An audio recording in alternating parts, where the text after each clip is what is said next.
जिला सत्र न्यायालय के कोर्ट में संजय श्रीवास्तव एडवोकेट के मुकदमे की सुनवाई होनी थी।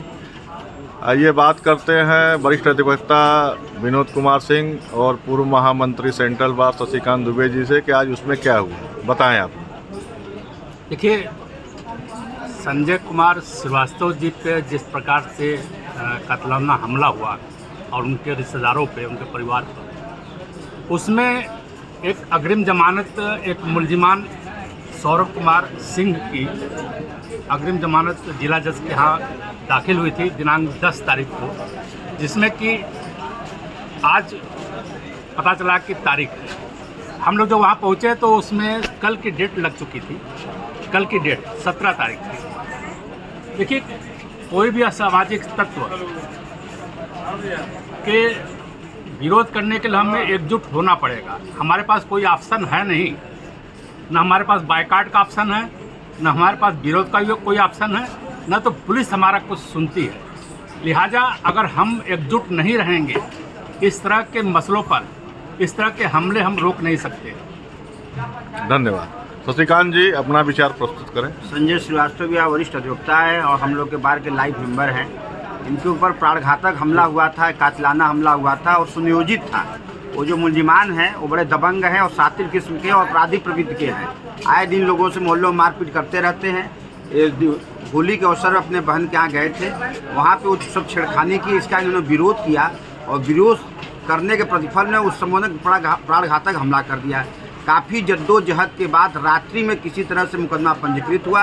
मुकदमा पंजीकृत करने के उपरांत मेडिकल हुआ और इतनी गंभीर इंजरी पाई गई सर में कि प्राणघातक हमला, उसमें धाराएं बढ़ाई गई हैं। 308 जो पुराना था वो नया 110 BNS की धाराएं बढ़ा दी गई वर्तमान में। हम लोगों को सूचना मिली थी कि एक अभियुक्त उसमें एंटीसिपेटरी बिल डाला हुआ है, उसकी आज सुनवाई है। लेकिन वहाँ पे हम लोग गए तो मालूम नहीं आज सुनवाई नहीं, कल सुनवाई है। लिहाजा कल हम लोग वहाँ रहेंगे और अपने सारे अधिवक्ता भाइयों से, अपने पदाधिकारियों से आग्रह करते हैं, निवेदन करते हैं कि जोरदार विरोध हो और किसी भी हालत में माननीय न्यायालय से आग्रह किया जाएगा कि हम लोगों के लिए एक न्यायालय ही बचा है। न पुलिस हमारी सुन रही है, न कोई सुन रहा है। माननीय न्यायालय से हम लोग आग्रह करेंगे और पुरजोर विरोध करके उनके किसी भी हालत में एंटीसिपेटरी बिल को स्वीकृत नहीं होने देना है और किसी भी स्तर पर जाकर उसको खारिज करवाना है और खारिज होगा भी। धन्यवाद। क्योंकि धाराएं भी उसमें गंभीर हैं, 10 साल तक की सजाएं हैं, तो कल चपके कराना है, खारिज करा देना है और अधिवक्ता समुदाय जिंदाबाद है, रहेगा। हमारे साथ पूर्व पदाधिकारी सेंट्रल बार रजनीश मिश्रा जी भी हैं। रजनीश जी, ये बताएं कि क्या इस तरह की जो घटनाएं वकीलों के साथ आए दिन हो रही हैं और शासन प्रशासन के कान पे जू नहीं रेंग रही है, क्या नहीं लगता है कि हम लोग को एडवोकेट प्रोटेक्शन एक्ट की अब नितांत आवश्यकता है? बहुत बड़ी आवश्यकता है और जितना जल्दी ये कानून बन जाए अच्छा है। लेकिन अब हमारे बार काउंसिल के लोग और बार के पदाधिकारीगण लोग प्रयास कर रहे हैं।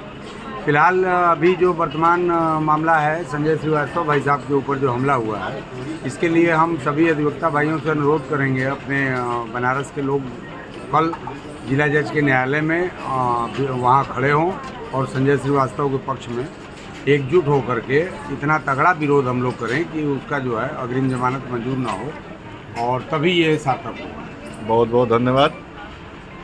इस तरह के विचार जिसको आपने सुना, सभी अधिवक्ताओं की एक ही राय है कि एडवोकेट प्रोटेक्शन एक्ट लागू हो और अधिवक्ताओं पे हो रहे हमले तुरंत बंद होने चाहिए। इसके लिए प्रशासन को कठोर कार्रवाई करनी चाहिए और हम आशा और अपेक्षा करते हैं कि प्रशासन आगे से इस तरह की घटनाओं को रोकने के लिए सार्थक प्रयास करेगी। धन्यवाद।